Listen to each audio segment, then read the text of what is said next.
Today, we're joined by Dr. Mo Al Efishat and Dr. John Lyons, who are surgical oncologists commonly known as cancer surgeons, with the prestigious Our Lady of the Lake Cancer Institute. During our conversation, Dr. Mo and Dr. Lyons shared insights into the comprehensive care offered by the Cancer Institute and how the work they do to care for patients extends beyond diagnosis and treatment. It was really interesting to hear their perspective from a surgical oncologist because they know how important timing is when it comes to surgery for cancer patients. They shared how they regularly collaborate with the patient's care team to understand how the patient might be handling chemotherapy or other treatments so they can determine when the best time is for more serious or complicated surgical procedure. Their approach is very individualized based on each patient and their needs, and they are in tune with how each patient is different. So treatment plans and approaches vary person to person. It's not one size fits all. And I also really found it interesting that knowing their focus is on surgery, that they also consider other various forms of therapies and treatments and what is going to give them the best outcome. It's really refreshing to hear that it really is a focus on the whole person at Our Lady of the Lake Cancer Institute. And I'm excited to share our conversation with Dr. Mo and Dr. Lyons. So let's dive in. Welcome, Dr. Mo. Welcome, Dr. Lyons. Thank you both so much for joining us and being here. Thank you, Lexi. I'm happy to be here. Likewise. Thank you for having me. Dr. Lyons, let's start by getting to know you a little bit. Tell our audience more about you, your work here at Our Lady of the Lake, and what your day-to-day entails. Yeah, thank you for that. So I am a surgical oncologist. And so what is a surgical oncologist? Well, what that means is I'm a board certified general surgeon. So after medical school, I went to a residency for general surgery. And then I did a few years of cancer research within that residency. So that was 2 additional years. And then subsequent to that, I did a 2-year clinical fellowship in oncology. So I'm certified in oncology.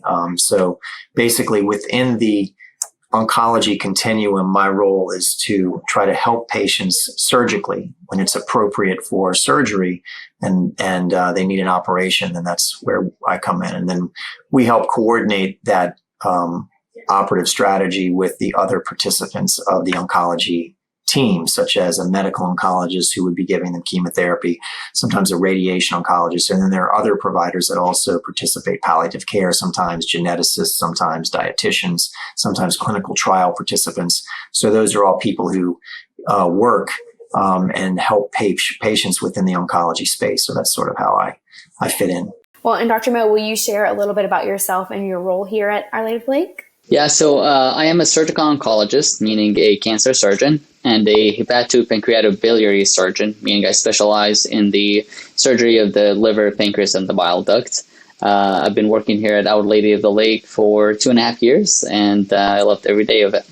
I'm curious, what drew you to Our Lady of the Lake Cancer Institute? What sets it apart from other places you've worked or trained before? Yeah, absolutely. I did train broadly. I have worked in multiple institutions throughout training, but I think what set the Our Lady of the Lake Cancer Institute aside is not only the multidisciplinary cancer care in which all the cancer specialists from the oncologist, the surgeon, the radiation oncologist, radiologist, pathologist, and cancer support services, that whole model is well executed at Our Lady of the Lake, but we always put the patient in the center of every decision making. And we don't just look at the CAT scans or the images or the kind of the slides of the pathology. We treat the patient as a whole. We think about their families. We think about their social situations. We think about any other aspects in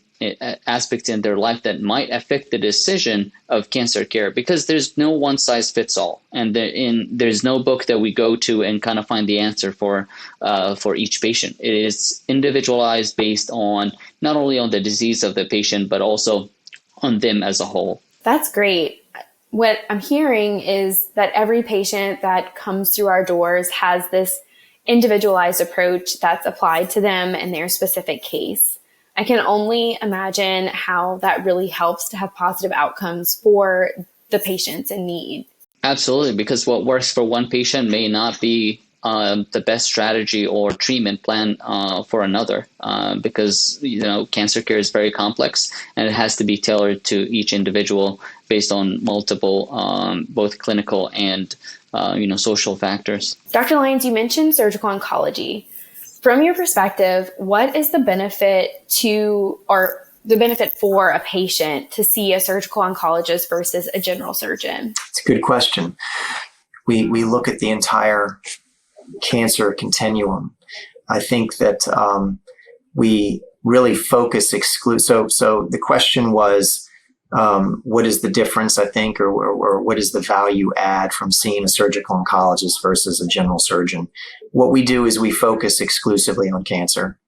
So my practice is very cancer focused, and we only work with patients who either have a cancer or a precancerous lesion. And so I think that gives us a better insight into how to help and manage these folks. We're sensitive to their needs, which are often considerable. And I think the real expertise comes in some of the surgical nuances. There are some approaches to the techniques that probably don't get trained, that don't get filtered down to a standard general surgeon, but it's also the knowledge of the multidisciplinary care. I think that really is the set apart. So in training and even out of training, our focus is more than just surgical. It's incorporating how do we time surgery with other modalities of therapy. And so that's really what we do that is probably different from, a general surgeon, is the knowledge of how to incorporate all of those, the communicative abilities and knowing when to push the envelope. Sometimes it's appropriate to, operate on someone who maybe other people wouldn't operate on. And then other times that's not appropriate. And, and having that balance of knowing who's a good surgical candidate and how we're going to help this person. And maybe surgery isn't the right thing. And then maybe it is. And so being able to be laser focused on cancer care and working in a multidisciplinary setting with other medical oncologists and knowing that I don't need to be so aggressive surgically because I know that this medical therapy is so effective that, they can balance out maybe the aggressiveness of surgery, whereas maybe surgery is all you have.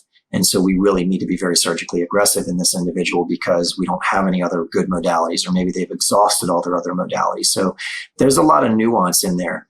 And that just comes with extra training and focusing exclusively on the cancer patient. So I think that's really what the difference is. That's an interesting point about the timing of surgery. And so you're in communication with other members on the team who are helping to treat these patients with chemotherapy and radiation and other treatment options. And so you hear from them how they're doing on that treatment and how they're able to handle it, and then determine from there if you can go a step further with surgery. That's right.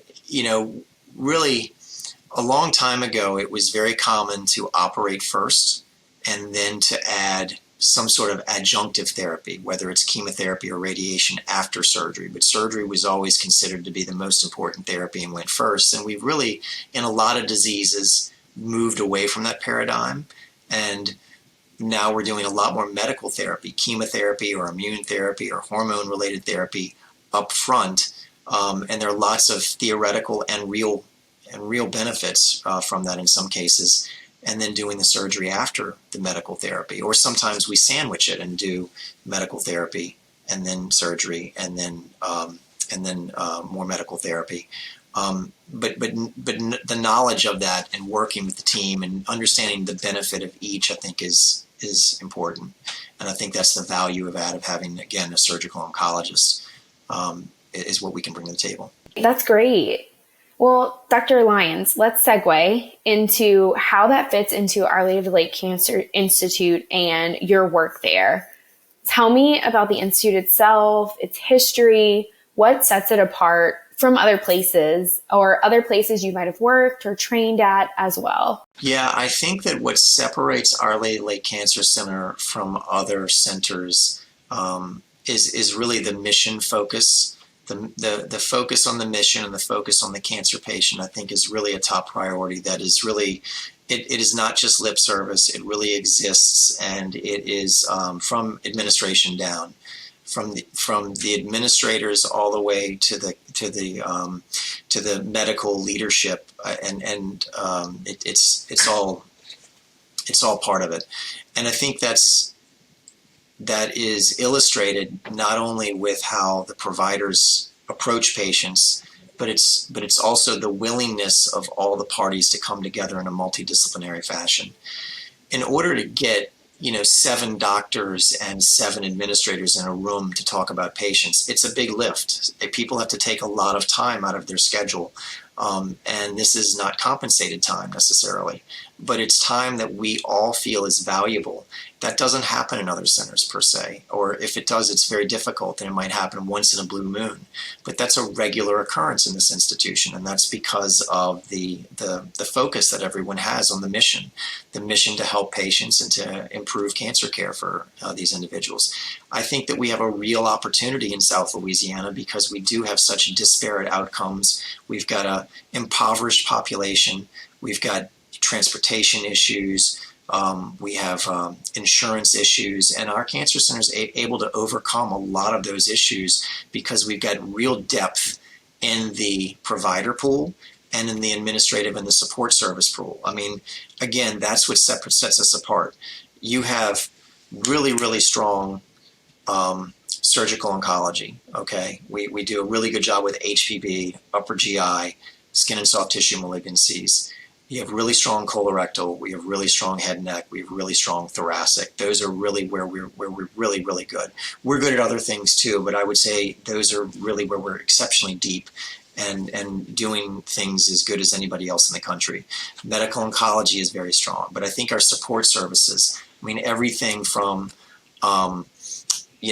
meditation therapy to music therapy to pet therapy exists on this campus, and those are things, again, that aren't necessarily compensated by insurance companies, but are added because the mission is so strong. It's driven by the mission from the health center, and that's why it's a pleasure to work in a place like this, because not all places are like that. So that's a long answer, but I think those are really what separates us. Absolutely. It sounds like at the heart of your work is the best patient outcomes, and having all of these different features and opportunities for therapies that are, like you said, pet therapy or things outside of what's considered typical treatments to help supplement or complement is really working toward the best interest of what's going to make the patient comfortable, heal, and help them along on this journey. Yeah, I mean, palliative care is an excellent example of that. Palliative care is something that the hospital has invested in quite extensively. And the studies have shown that palliative care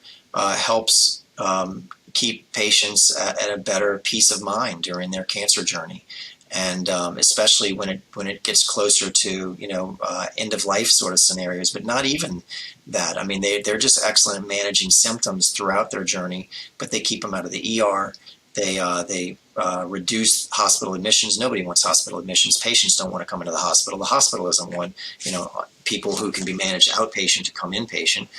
So it's a win for everybody. But the Lake has invested a lot of time and effort and money into developing a really, really strong palliative care program. And now we're a leader in the state training palliative care doctors. So we actually have a fellowship program now that trains doctors to become palliative care physicians. Dr. Lyons, one thing that we definitely wanted to talk with you about was screening for cirrhosis to catch liver cancer before it becomes cancer.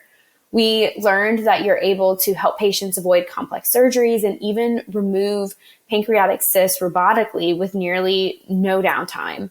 I'd love to hear more about your specialty in that work. Yeah, so those are thanks for bringing those up. Those are great topics. So I'll take I'll be happy to talk about the hepatic question first. So just for some background, liver cancer is a major problem.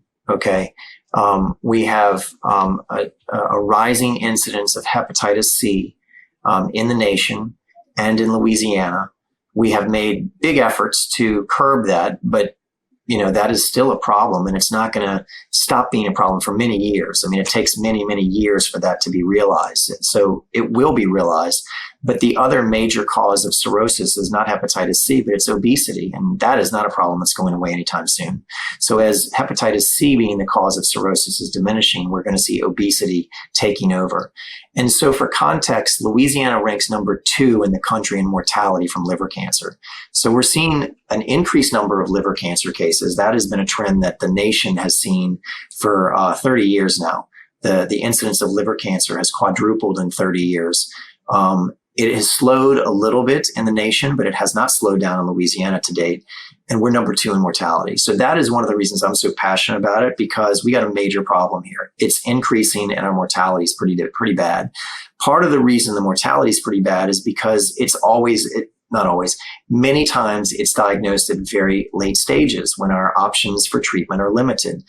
It doesn't take a genius to know that your options for treatment are going to be much more robust. You're going to have a lot more available options if you diagnose someone at an earlier stage than if you diagnose them at a late stage. So there are recommendations. All of the American, European, Asian societies all recommend screening for liver cancer. So anybody with cirrhosis is supposed to get a screening ultrasound. So if you know you have cirrhosis from hepatitis C or from obesity or from any other cause, autoimmune hepatitis can cause it, alpha-1 antitrypsin, there are a whole number of reasons. But if you have a problem list diagnosis of cirrhosis, you should be screened with an ultrasound. So what we did at this hospital, acknowledging that everybody's screening rate is under what it should be, we set up a best practice advisory in our electronic health record. So what happens now is that if someone in our electronic health record has a diagnosis entered of cirrhosis, their primary care physician will automatically get a reminder every 6 months to say, hey, Mr. Jones, Ms. Smith has a diagnosis of cirrhosis. We need to order an ultrasound on them. And so that's an automatic reminder. So that was a novel thing. And that was something that we did. We, again, going back to the concept of the mission of the health system, I brought this to the quality department because most people have so many things on their plate. These guys aren't thinking about this all the time. They're thinking about heart failure, or they're thinking about pulmonary issues, or they're thinking about diabetes. I mean, there are lots of things to accomplish. Well, so I went and they said, oh my God, I didn't realize this was such a problem. We need to do something about this. So then they introduced me to the Health Leaders Network folks who were also very interested. And then we went through the radiology department. We went through the HIPEC people to help us build this out. We went back to the quality department. And then we got all the GI doctors from the community in one room and talked to them about this strategy, and they were on board. So we got really input from all these different groups, and then we made it a reality. So now, about a year and a half later is about what it took.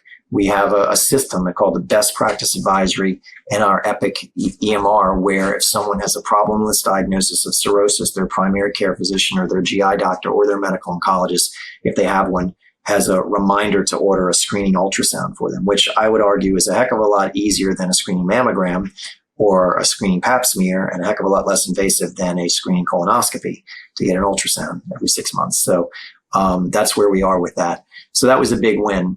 The other thing that we're doing, you asked about pancreatic cysts. That is really Dr. Mo's forte, but I helped set it up so I can speak to it a little bit, and I'm sure he'll speak to it more.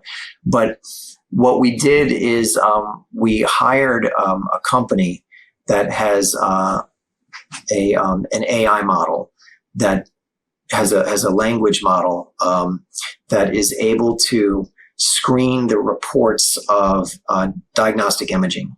So CT scans and MRIs that are done throughout the system. This AI model screens the reports for pancreatic cysts. And then we get a list of people who have potentially concerning pancreatic cysts. And then that report is given to us, and then we screen them because some of these cysts we know are precancerous. And so we want to identify those that are precancerous. Thankfully, most of these people who have precancerous cysts don't wind up needing surgery, but they do need to be followed. They need to be counseled. They need to be advised. And so that's what we do. So we have a pancreatic cyst clinic that's primarily driven by this AI model that's identified patients throughout the health system just based on, I mean, they could have come into the ER for appendicitis, but if they have a pancreatic cyst, again, that's an example of where providers are very focused on the appendicitis, and maybe they don't necessarily see that there's a tiny little cyst in the pancreas. That may not be anything to worry about in 2024, but that could be a problem in 2034. But identifying that now and getting them into the cyst clinic means that we're getting ahead of the problem, and they're speaking to a pancreatic cyst expert, i.e. Dr. Mo, who can talk to them about this and say, look, this is what we need to do. You don't need to worry about it. You can forget about it. You can live your life. Or, oh no, this is a big deal. We need to watch you. So those types of conversations are being held. And those are two ways we're trying to identify cancer before it becomes cancer. You know what I mean? Like, we want to find it in the precancerous stage before it ever becomes cancerous. And we can help these people because, as we know, again, like liver cancer, when someone's diagnosed with pancreatic cancer, most of the time it's at late stage where our options are limited. But like most cancers, if we can find them at an earlier stage, we have many more options, and survival is going to be better. Dr. Mo, I'm curious about your work with Pancreatic High Risk Program and the Incidental Pancreatic Cyst Program. Can you tell me a little bit more about those programs and your work specifically there? I'm very passionate about pancreas cysts since I was in training, and I did both basic and clinical science research on pancreas cysts. And we know that 20% of pancreatic cancer actually starts from a cyst. And these cysts are very common in the community. And as a matter of fact, for example, get in a car accident and go and get a CT, the chances that you have a pancreas cyst is about maybe 5 to 10%. Some of these cysts are bystanders and will never become cancerous, but there are certain types of pancreatic cancer that are well known precursor, meaning they are where cancer starts.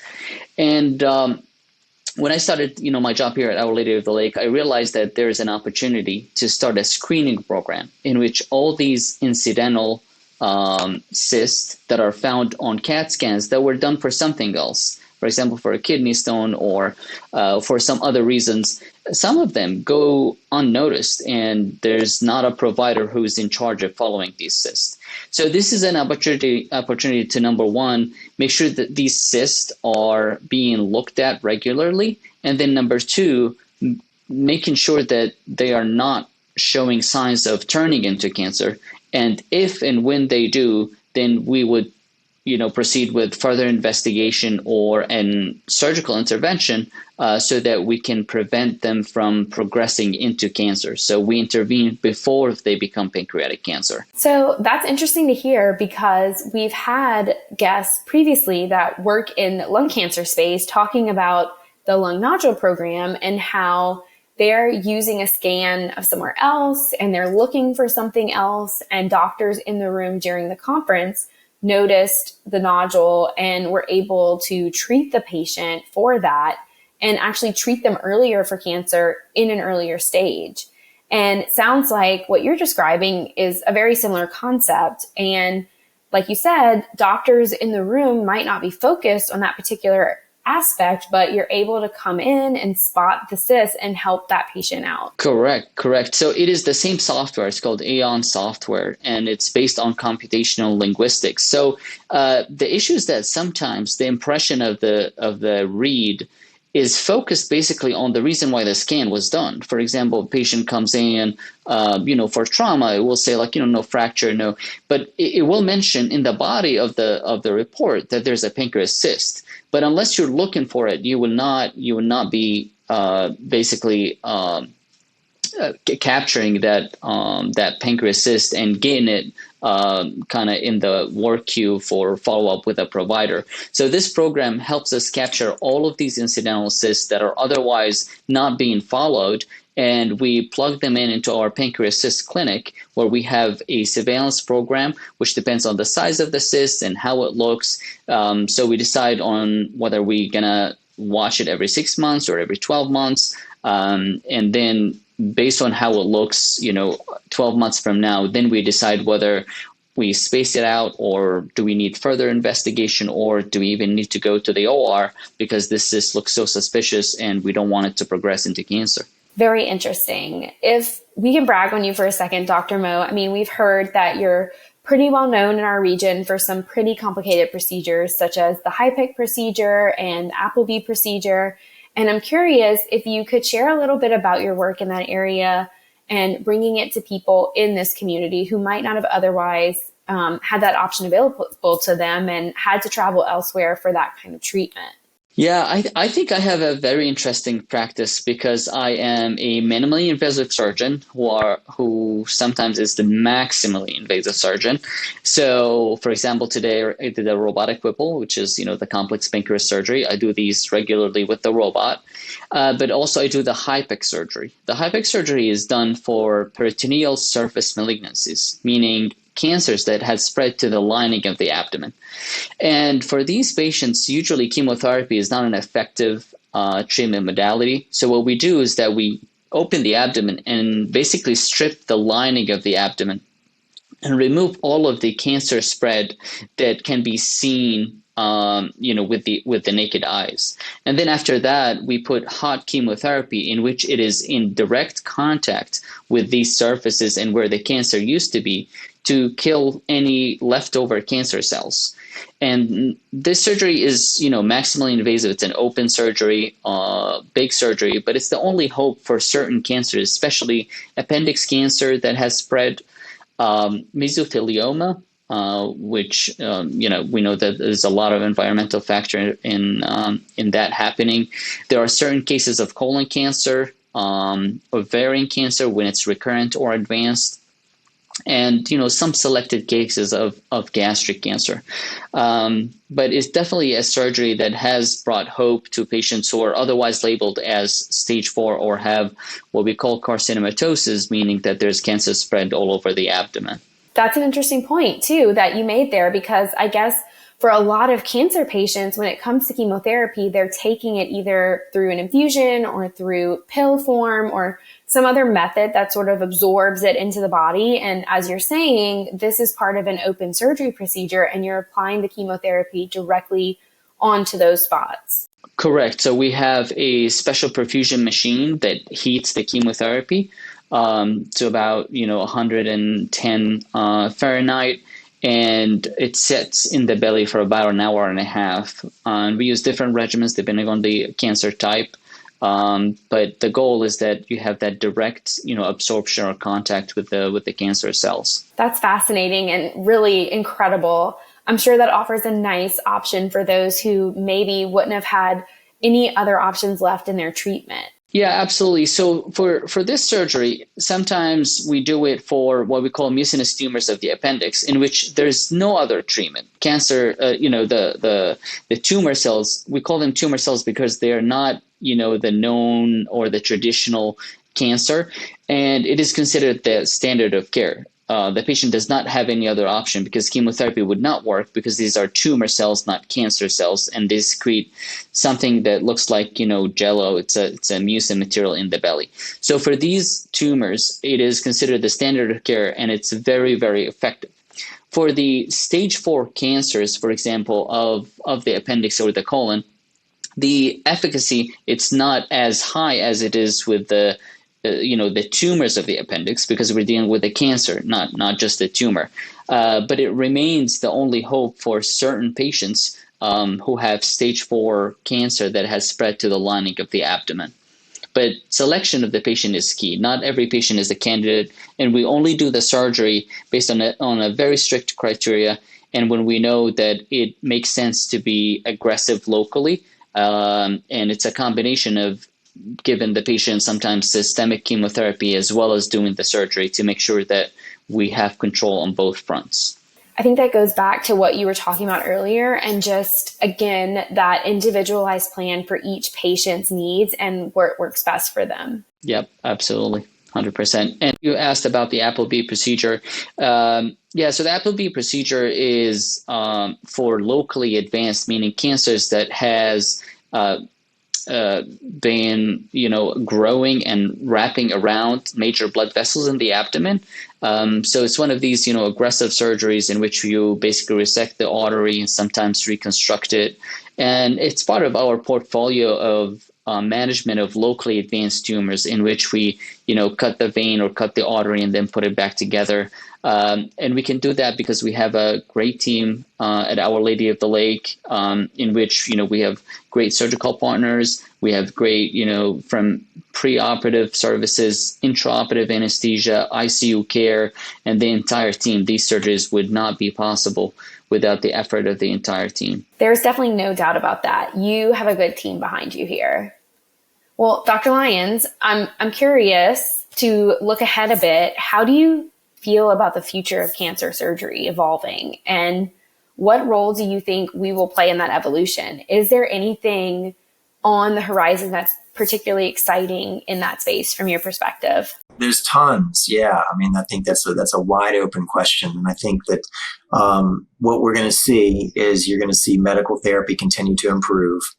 And you're going to see, as time goes on, our understanding of the genetics of cancer will improve. We will have more targeted agents that will be able to identify not just colon cancer medications, but colon cancer medications that are designed to your particular colon cancer. So to back up, every colon cancer is different from every other person's colon cancer. And so that's why it's very hard to treat cancer, because cancer is not one disease. It's very individual. The cancer that develops in one person is going to be different than the cancer that develops, even if it's from the colon. Colon cancer in one person is different from a colon cancer in the other person. Liver cancer in one person is different. So that's why they respond differently. That's going to change with time. And we will have a bigger opportunity to cure people. And it's going to make our job bigger, because we're going to have more people who are surgical candidates. So you have so many people that present with advanced disease and the diseases that Dr. Mo and I take care of, such as liver cancer and pancreas cancer. Over time, you're going to see opportunities where we can operate on more advanced people, because the medicine has enabled us to do that. So I think that's what you're going to see. But there's so many other exciting things that are coming in terms of liquid biopsies, being able to take someone's blood and determine if they've got a cancer, screening through liquid biopsies, screening for recurrence through blood samples is going to be extremely high fidelity, and it's going to be a real game changer. So we're starting to see that in breast, we're starting to see that in colon, but we're going to see that get even better with time. So I think that there's a ton of exciting space, and all of this explosion about AI. There are going to be real opportunities to use that in the cancer space. There's so many opportunities that are existing. People are testing so many AI models to improve cancer care. We talked about matching people with clinical trials. We talked about using AI for the pancreatic cyst clinic. We're using some of that right now, but we're just scratching the surface of what those language models and those machine learning models can do to help with cancer patients. At some point, you're going to have a model that's going to be able to look at all of the data that exists on one particular malignancy and be able to select the right medication or the right treatment paradigm for a particular person based on all the knowledge that the machine has. That's going to be better than what a human can. I think that the drug delivery and the surgery still, at least in my time being, is going to be done by a person, going to be done by a physician. But I think we're going to use these technologies to improve patient care. So I think it's very exciting. There's a lot of stuff that's happening. Sounds like it. What about you, Dr. Mo? Anything on the horizon that's exciting to you in this space? I think I echo everything that Dr. Lyons said. I think targeted therapy, like I said, is the future of cancer care and cure. I think from the surgical standpoint, we're excited that we're becoming more facile with doing very complex surgeries with minimally invasive technique. And that helps patient get to recovery faster and get home faster to be with their loved ones and do the things that they love. So there is new models, basically new versions of the robot that allow us to do more with smaller incisions and a quicker recovery. I think that's going to be surgery will be a part of the future of cancer care for a while. And I think it's important that we are kind of maximizing the benefit of minimally invasive surgery. Definitely. Well, thank you both for sharing that. I want to pivot and discuss your approach with your patients and how you accompany them through more than just treatment in their cancer diagnosis. Dr. Mo, he might have a different approach, but I think that I've always, when I tell people what I do, lay people always say, "Oh my gosh, how do you do that? That's got to be so difficult. How do you, talk to people about cancer all day? Isn't that just so heartbreaking?" And I mean, in my practice, it's actually just the opposite, because if someone's coming to see a surgeon and you've got the opportunity to operate on them, that usually is a big win for people. And so being able to tell people who are completely scared out of their mind because they've just gotten a diagnosis of cancer, like, no, I think we can remove it, and I think we've got a good chance of beating this, that's a huge win. And then when you actually get there, that's an even better win. So, I think listening to people and hearing the anxiety that they experience in the, in the whole process of cancer, but a lot of times it's in the beginning of it. That's, and being able to talk to them and kind of allay their concerns and talk them through it is just huge. So I think we use listening quite a bit. And then, we do a lot of conversations with patients' families as well. You have a spouse or a daughter or a son who's equally concerned and anxious about what the diagnosis and what the future holds for this person who just got diagnosed with cancer, and what does this mean for us and what does this mean for our family. So being able to talk to all of those people, but listening comes first, obviously, and acknowledging the anxiety that comes with it, to the concerns, and being able to allay that is huge. So that's a big, big, big benefit of my practice anyway. Yeah, absolutely. I think I totally agree with Dr. Lyons in the fact that we're lucky as surgical oncologists that we pretty much deal with patients who are still within the curable phase of their cancer. So in general, the conversations that we have are more on the, uplifting kind of positive side. That doesn't mean it's easy. At the end of the day, they are battling cancer, no matter what the stage is. And we also deal with, stage 4 cancers. For example, colon cancer that has spread to the liver, that is stage 4, although that's still, there's a chance for a cure. But the other part is the connection to the patient themselves and their families.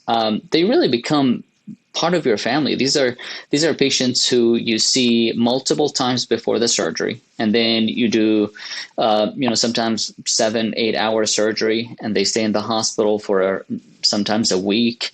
You see them once or twice a day while they're in the hospital, and have long conversations with them and their family about the recovery and the plan for the day. And then after that, once they're discharged from the hospital, you're still seeing them. Once they recover from surgery, you're still in charge of their post-treatment surveillance, meaning we want to keep an eye on the cancer and make sure it doesn't come back. So you build strong relationships with these patients. And this is honestly one of the major factors that led me to go into surgical oncology. It's that solid relationships that we build with our patients and their families through listening and through caring for them. And these are the patients who end up sending you Christmas cards, right? You become part of their family. So I love that part about cancer care, and especially about our institution, how we value the listening to our patients, which I think is essential. We encourage their family members to come along because, if you've ever sat through a meeting with an insurance person, I don't remember half of what they told me. And I can't imagine, sitting through a cancer conversation. You're not going to remember half of what we told you. And there's a lot of information coming fast. And so it helps to have other people in the room taking notes, writing it down. I give them notes. We're going to talk about this again because it's a lot of information and it doesn't always stick the first time.